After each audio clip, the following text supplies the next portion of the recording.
আজকে চানা মটর বানাচ্ছি। চানা মটরটা পেঁয়াজ দিয়ে বানাবো।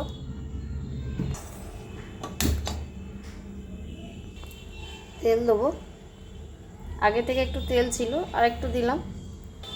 জিরে দেবো, তেজপাতা, শুকনো লঙ্কা দেবো। পেঁয়াজটা গ্রেট করে রেখে সেটা দিয়ে দেবো।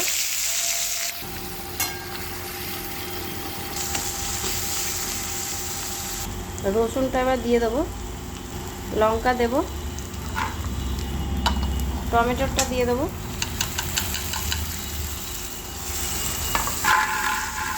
সব করে ভালো করে ভেজে নেব।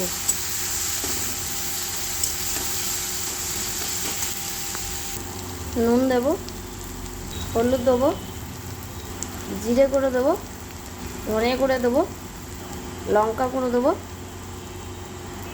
আদা দেবো।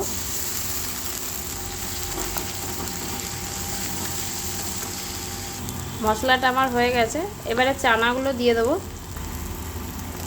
সেদ্ধ করে রাখা চানাগুলো দিয়ে দেবো। একটু কাশ্মীরি দেবো, একটু মিষ্টি দেবো।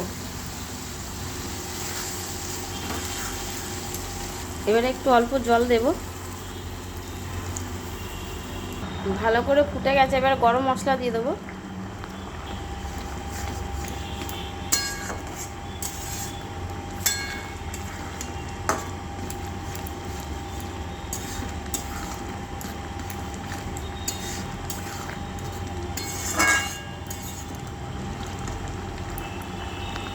চানাটা হয়ে গেছে। এটা রাতে রুটির সাথে চানা তরকারিটা খুবই ভালো খেতে।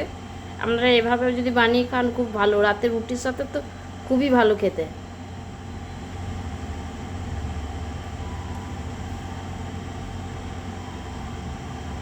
এটা নিরামিষও বানানো যায়।